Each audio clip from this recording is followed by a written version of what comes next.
But how do you do this? So you've got country music, Yeah, motivational speaking, webcast sure. hosting, mortgage sales, Oh and yeah. you're a dad. We haven't mentioned it yet. You're a dad of four sons. What does your week look like? How do you put all this together? You know what? I am tired.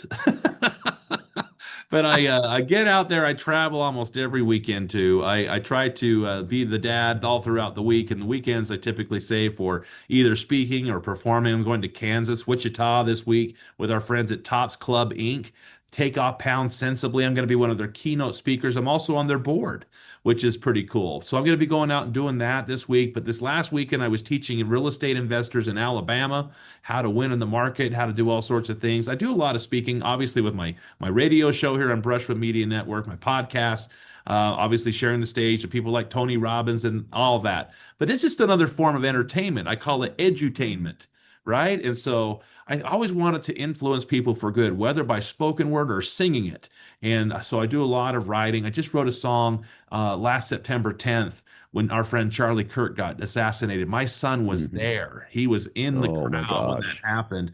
And I said, I need to make a statement. And so I just had it debuted yesterday for the first time on the radio, but it's a song called Overcome with Love. And it's what I really feel our nation needed to hear because we're living in interesting times, and I'm not afraid to talk about America. And I love that your show is all about that. But I said in these lyrics with Michael Curtis that I wrote the song with, I said, why do you hate me for my different point of view or want to see me dead because I don't think like you? In a nation based on freedom, how can we truly be free if we don't see eye to eye, we can't agree to disagree? And then it says, let us let go of the violence, put down our guns and knives. We don't need another civil war that would cost so many lives. If history is our teacher, let us pray to God above that peace comes to our nation and hate be overcome with love.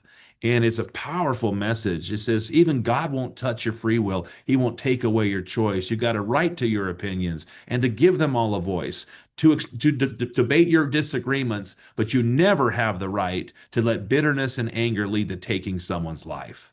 And it's a powerful message. So I'm trying to get that. I'm probably going to sing that in Kansas this week.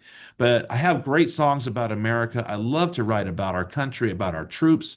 I've served, like you said, with lots of different organizations. But, I was honored when I got that 10 Outstanding Young American Award because that was Elvis Presley's favorite award. I don't go seeking the trophies or the titles. I just do it because it feels good.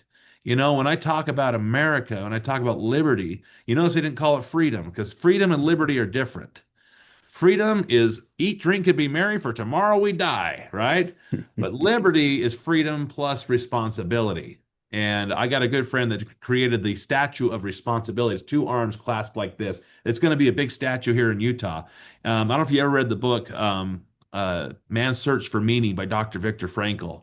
Wonderful I'm book, but familiar that's with where the it. Yes. idea of this Statue of Liberty that we have should have a bookend statue called the Statue of Responsibility, because liberty is freedom plus responsibility. And I love that you got great books like Bad Deal for America and you're saving America out there, David. And I appreciate what you do because it takes guts to speak up.